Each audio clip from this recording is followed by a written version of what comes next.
அனைவருக்கும் ஆண்மநேய அன்பு வணக்கம். அன்பு சொந்தங்களே, இன்றைய பதிவில் வள்ளற்பெருமான் சங்கீதத்தையும் நடனத்தையும் ஒதுக்கியிருக்கின்றார் என்ற தலைப்பில் சில கருத்துக்களை பார்ப்போம். வள்ளற்பெருமானின் திருவடிகள் நிலத்தில் படும்படியாக நடந்தனவா என்று நாம் சிந்திக்க வேண்டும். அதே போல அவரின் கைகள் கட்டியே இருந்தது.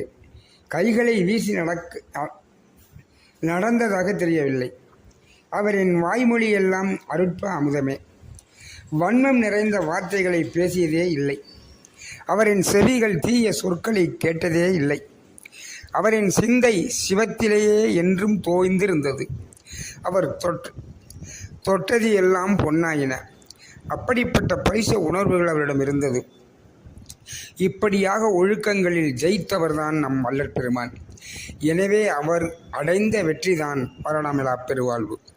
இன்றைய உலகம் ஜெயிக்கலாமா முடியாதா என்று பேசுவதை விட்டுவிட்டு ஜெயிப்பது எப்படி என்று கற்றுத்தந்தால் பயனுள்ளதாக இருக்கும் என்று கருதுகிறேன்.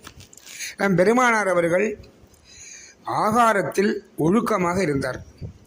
உடைகள் அணிவதில் ஒழுக்கமாக இருந்தார். உலகத்தை அகல விரித்து பார்க்கும் பராக்கு பார்ப்பதில் ஆர்வமில்லாமல் இருந்தார். காம இச்சைக்கு அப்பாற்பட்டு இருந்தார். வாசனாதி தைலங்களை பயன்படுத்தவே இல்லை. சங்கீதமும் மியூசிக்கு நடனங்களையும் டான்ஸு ஒருங்கிணைத்து ஒதுக்கியே வைத்துள்ளார். இப்படியாக புலன்களின் செல்வாக்குகளை ஒழித்து கட்டியதால் தான் பரம்பொருள் அவரை நாடி வந்து அவரோடு ஐக்கியமாகியது. அன்பர்களே, ஒரு பாடலை கூறுகிறேன், கேளுங்கள். எப்படியெல்லாம் நம் பெருமானார் கலங்கி நடுங்கி ஒடுங்கி இருக்கிறார் என்பது புரியும். பன்னிய காரங்கள் எனப்படும் அதிரசம், அப்பம் போன்ற வர்க்கங்களை உண்டதாக தெரியவில்லை.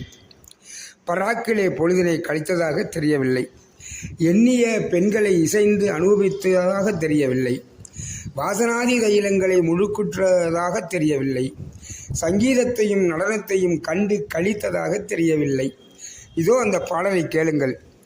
பன்னிய காரங்கள் பொசித்த அப்போதும் பராக்கிலே செலுத்திய அப்போதும் எண்ணிய மடவார்தங்களை விளைந்தே இசைந்து அனுபவித்த போதும் நன்னிய தைலம் முழுக்குற்ற போதும் நவீன்ற சங்கீதமும் நடமும் கண்ணுற கண்டு கேட்ட அப்போதும் கலங்கிய கலக்கம் அறிவாய் என்று நிறைவு செய்கிறார். இவற்றில் நம் நிலை என்ன என்பதை புரிந்து கொண்டு மேலே பயணித்தால் வெற்றி நிச்சயம், வெற்றி நிச்சயம். முயல்வோம் அன்பர்களே. அருட்பெரும் ஜோதி, அருட்பெரும் ஜோதி.